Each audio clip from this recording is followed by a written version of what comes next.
Hello everyone, I'm Amod and welcome back to my YouTube channel. I hope you people are doing well. So in this video tutorial, we'll explore some important methods provided by Playwright Test, like beforeAll, afterAll, beforeEach and afterEach methods. These methods are commonly referred as hooks. So with Playwright Test, we get the test function to create test scripts and also the expect function to add assertions to check if everything worked as expected. So let's start with very basic test method in Playwright. So first thing I need to import test and expect functions from playwright/test. So use import statement. Now I will create a test function where I can provide a basic title, maybe verify page title, and I need to pass a function which will be async. So async, and here I need to use page fixture so that I can use common methods. Use the arrow operator, and here we can write the code. So page dot go to, and here I am going to use playwright.dev website. So let me copy the URL and I will paste it here. And obviously I need to use await because this function is async. Let me correct the spelling of async here. And now I can use await expect function that this page should have a title. Let me use a regular expression. So I'll use playwright. So basically the title of this page is very big, but if you inspect it or if you just mouse over, you can see we have the playwright word in the title. So I'm just verifying that the title of this page should contain the word playwright. Let me quickly run this and show that this test works perfectly fine, which you can see here, test is passed. Now think of a scenario like you need to test an application and you have 5 test scenarios, and for every scenario you need to log in and log out. So as a layman, you can add login and logout codes in every test function, which is not a good approach because we have duplicate codes, and also if there is any change in the logic of login and logout, you need to change it everywhere. Or obviously you can create a function and call it. But we have something called hooks, which will automatically run before and after your test. We have similar concept in other frameworks like TestNG, Cucumber, JUnit, etc. Same approach here. Also we have some hooks.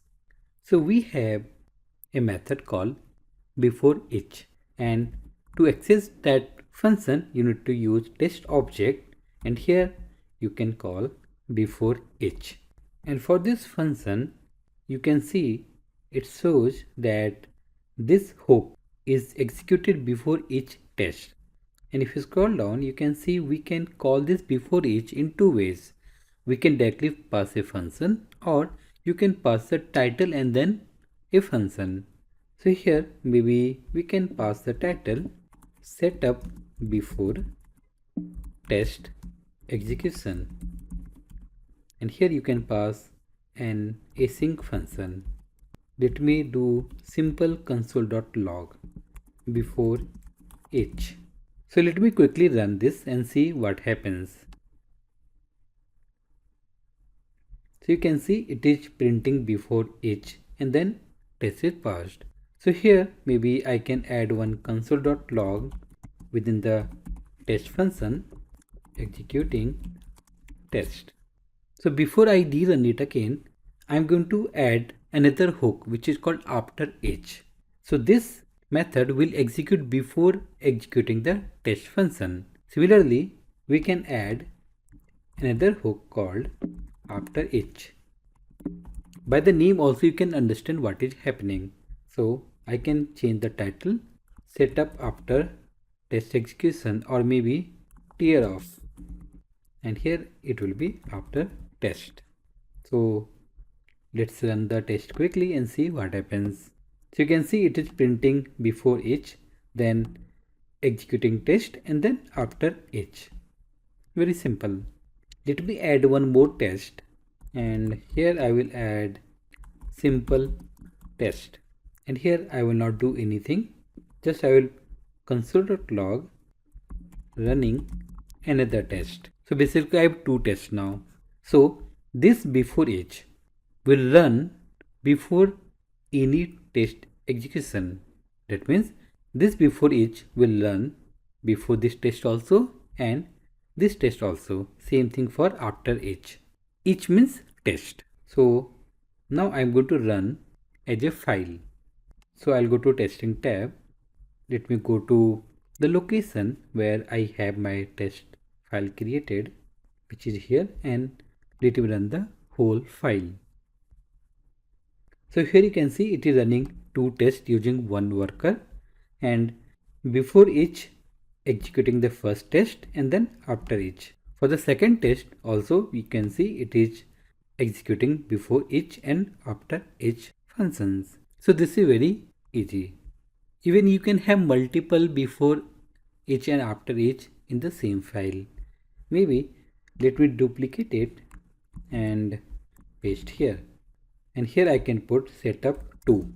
Same thing you can do for after each. And here you can put tier of 2. So it is possible to have multiple hooks and it will run in the same order it appears on the file. That means first this before each will be executed, followed by this, then the test function, and then this after each, and then at the end this after each method will be executed. Let me quickly run and show you. Click on the run test, and here you can see 2 times before each and after each. Basically I should have changed the console.log, but this title you can see in the report. So let me quickly generate the report. So let me go to terminal and run the command so that it will open the report. So this is the report, and if you go to first test and we have before hooks, so click on that, and here we have setup before test execution and setup to before test execution. Same thing you will see under the after hooks tab. But what will happen if any hooks method fails? So what I'm going to do here in the first before each, I'm going to use expect 1 to be 2. So basically I am filling the before each method explicitly. Let's see what happens. So I'm going to run the first test, and we can see we have an error on the console, and it executed the first before each and it failed, but still it executed the second before each, and that's why we have this before each printed on the console twice, and test was obviously skipped. But in real time you might have some use cases where you need to run some setup or exit the process once during the test execution. Maybe database connectivity. You need to establish the database connection before running any test, and you need to close the database connection once execution is done. It should be only executed once. So instead of using before each or after each, we can use before all and after all hooks. So we need to use test dot before all, and here also you can pass the title and the function, or you can directly pass the function. So let me pass a title before all, and I will pass a function, and I will log console.log before all. Here also you can have multiple before all or after all methods, and if anything fails in between, your test method will be skipped. Let me add after all hooks here. So just the after all, and here I can change the console.log statement. So very simple. Let me run the whole file by clicking on this run button. So let's see the console, and here you can see before all is printed as the first statement, then before each executed the test, and then after each. And same thing for the second test, but before all was not executed, and you can see after all at the end. So before all and after all will be executed before all the test. But there is one important concept here. On the console, you can see it is running the two tests using one worker. So when you run the test with multiple workers, then your before all and after all hooks will run once for every worker. Worker is basically threads. So if two threads are running, so they both want database connectivity. That's why these hooks before all and after all will be executed once for every worker. So just to prove my point, I'm going to launch terminal, and here I need to use npx playwright test, and let me pass the path of the spec file which I need to run. And here I need to pass the argument dash dash workers equal to 2.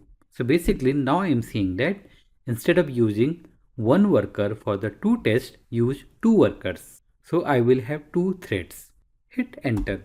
So test is running, and if you go to console top, then you can see the log running two tests using two workers. And so this is the first worker, and you can see before all is executed for the first worker. Then here we have the second worker, and for this also we have before all executed once. Then here after all for the first worker, and for the second worker also we have after all. So basically, to summarize, before all and after all, these hooks will be executed once for every worker, and before each and after each will be executed before and after every test function. So I hope you are clear. So that's all in this video tutorial. If you like my video, please like, comment, subscribe and share with others. Thank you everyone.